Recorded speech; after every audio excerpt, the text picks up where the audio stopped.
Our second reading this morning is from the prophet Isaiah.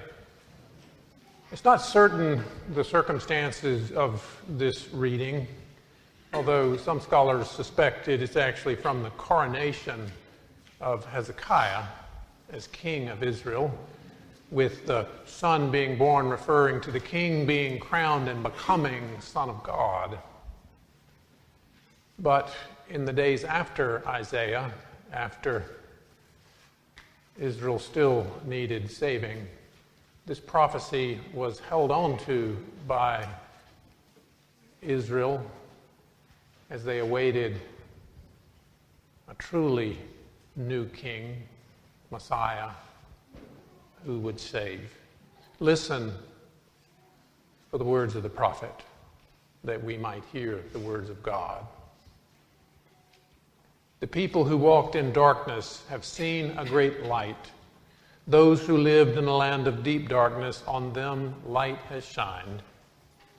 You have multiplied the nation. You have increased its joy. They rejoice before you as with joy at the harvest, as people exult when dividing plunder. For the yoke of their burden and the bar across their shoulders, the rod of their oppressor, you have broken, as on the day of Midian. For all the boots of the tramping warriors and all the garments rolled in blood shall be burned as fuel for the fire. For a child has been born to us, a son given to us. Authority rests upon his shoulders, and he is named Wonderful Counselor, Mighty God, Everlasting Father, Prince of Peace. His authority shall grow continually, and there shall be endless peace for the throne of David and his kingdom. He will establish and uphold it with justice and with righteousness from this time onward and forevermore. The zeal of the Lord of hosts will do this. The word of the Lord. Thanks be to God. Recently, I was talking to someone about how we Americans increasingly live in bubbles of our own making. Our Facebook and Twitter accounts are often echo chambers of like-minded people who share articles and memes and statements that everybody there already agrees with. And the high cost of housing around here means that many of our children attend schools filled with people pretty much just like them. These bubbles are often reflected in churches. Martin Luther King once observed that 11 o'clock on Sunday morning was the most segregated place in America. That's changed, but only a little.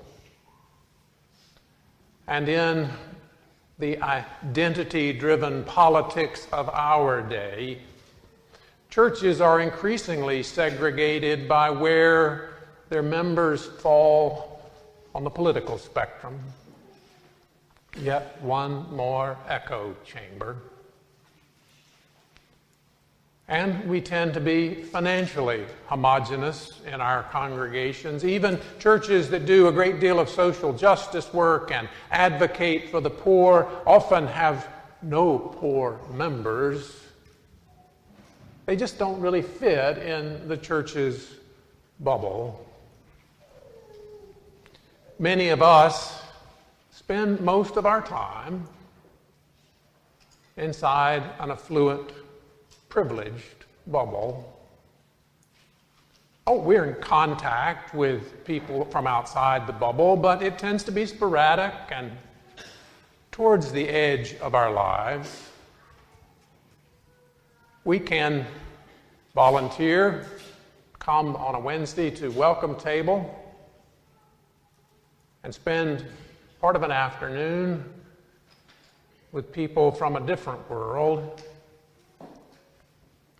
But we can step back into our bubble anytime we wish. Our welcome table guests aren't part of our world. And so it can be easy to imagine that they occupy a bubble which in some way is of their own choosing. And so too, we like to think that we've earned a spot in our comfortable, affluent bubble.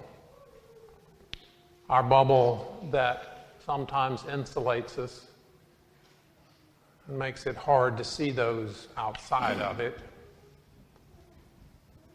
Inside of our cozy, comfortable bubble, I wonder if we can really hear the Christmas story. Hear it as the author intended. The Christmas story and the prophecy we heard from Isaiah are not written for secure, comfortable people. In the Christmas story, only shepherds attend the birth of Jesus.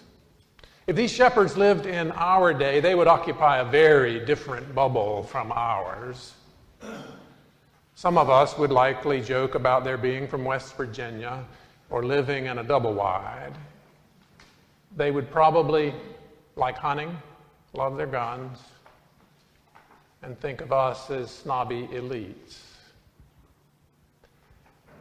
And the people promised a wonderful counselor, a prince of peace, were not citizens of a superpower.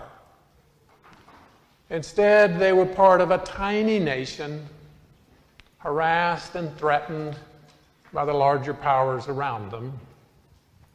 In Isaiah's day, a treaty required them to send tribute and offer military support for the Assyrian Empire.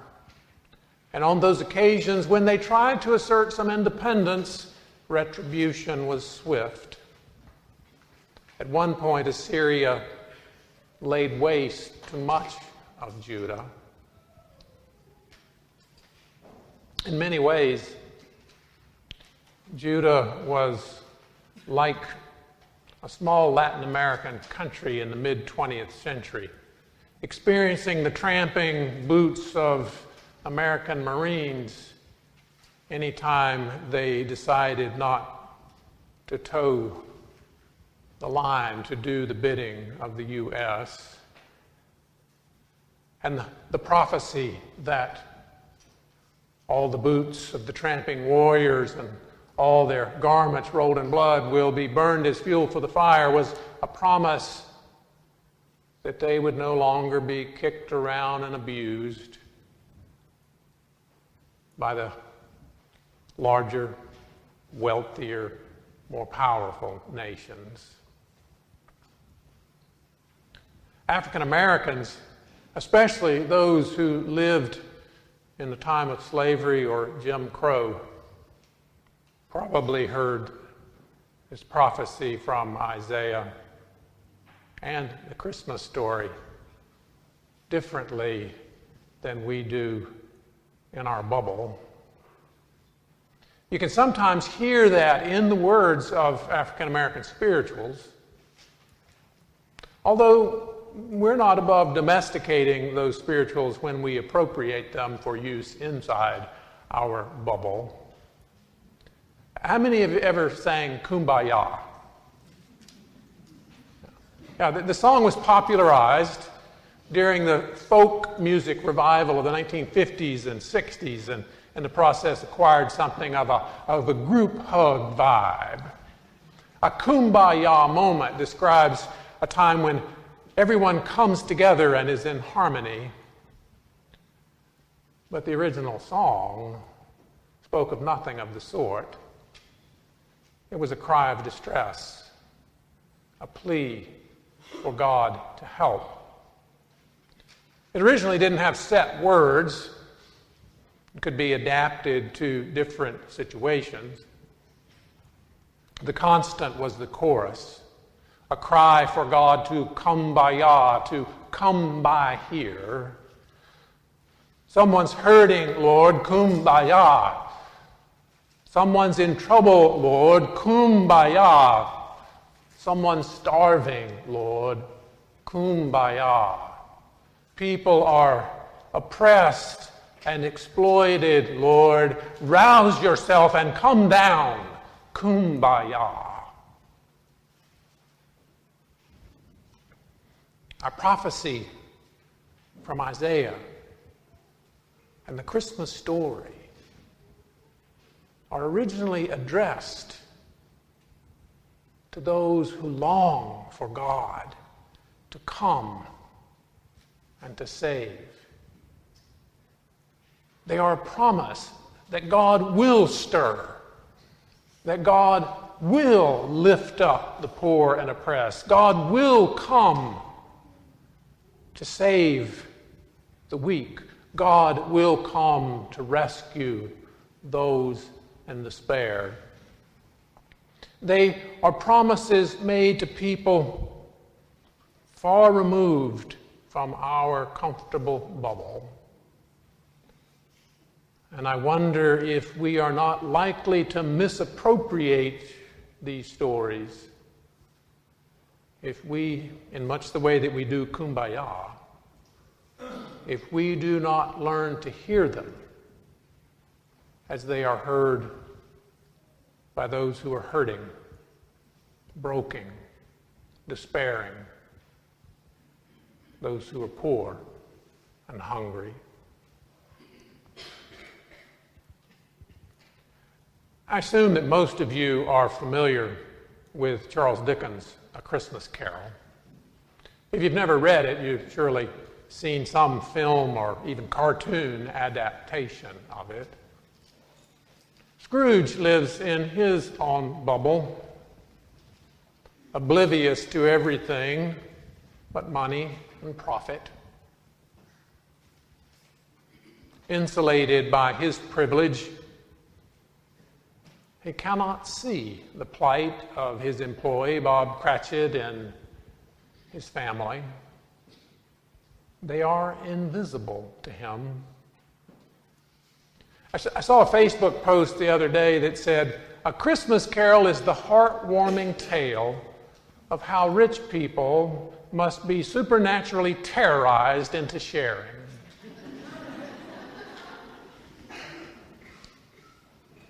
Now, our privilege can insulate and blind us, but hopefully we do not need to be so terrorized.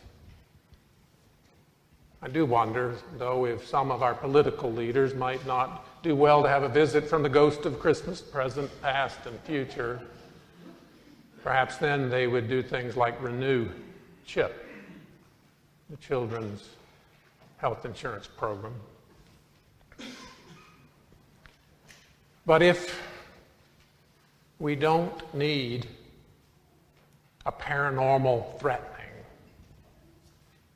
we do need to remember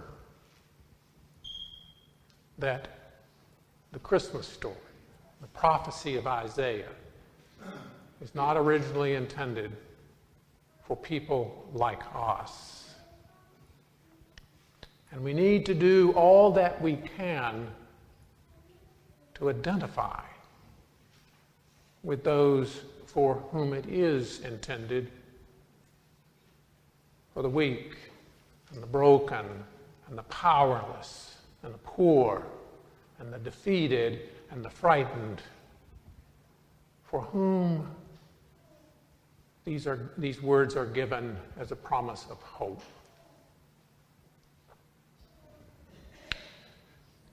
The new day prophesied by the prophet,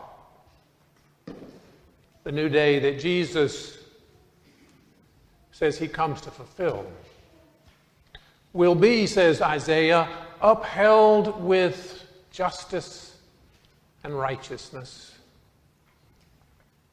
And this is not a justice and a fairness for those who can afford the best attorneys or can pay for lobbyists, but rather for those who have suffered under the status quo, those who we easily overlook inside our comfortable bubbles. Christ the Savior is born. Let us leave our bubbles